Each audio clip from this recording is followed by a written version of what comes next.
তো বন্ধুরা এরকম মোরগ আমি এর আগে কখনো দেখিনি। এই যে কোয়ালিটি বন্ধুরা দেখো, একদম সরাসরি এটা বাইরে থেকে এসছে, তামিলনাড়ু থেকে ডাইরেক্ট এসছে, তাই তো? এটার একটু কোয়ালিটি যতটা ভালো, একটু দামটাও একটু বেশি। তো বন্ধুরা দেখো আরও একটা সেট আমি দেখাচ্ছি, কম্বিনেশনটা দেখো, একদম রেড যে মুরগি, লাল মুরগির সঙ্গে এই যে ছিটে লাল মোরগটা, কম্বিনেশনটা খুবই দারুণ। যদি কেউ জোড়া না জোড়া দেওয়া যাবে, তাই তো?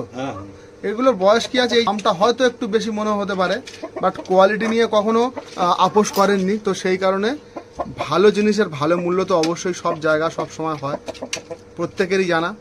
এদেরই বাচ্চা হোম ব্রিড কালেকশন, একদম স্ট্যান্ডিং পজিশান বন্ধুরা দেখো, খুব সুন্দর স্ট্যান্ডিং। শেষ পর্যন্ত কন্টিনিউ করতে থাকো। যারা কম দামে এই জেনারেশন করতে চাও তাদের জন্য কিছু বাচ্চা অ্যাভেলেবেল রয়েছে, সেই বাচ্চাগুলো এবার আমি শখ করাবো।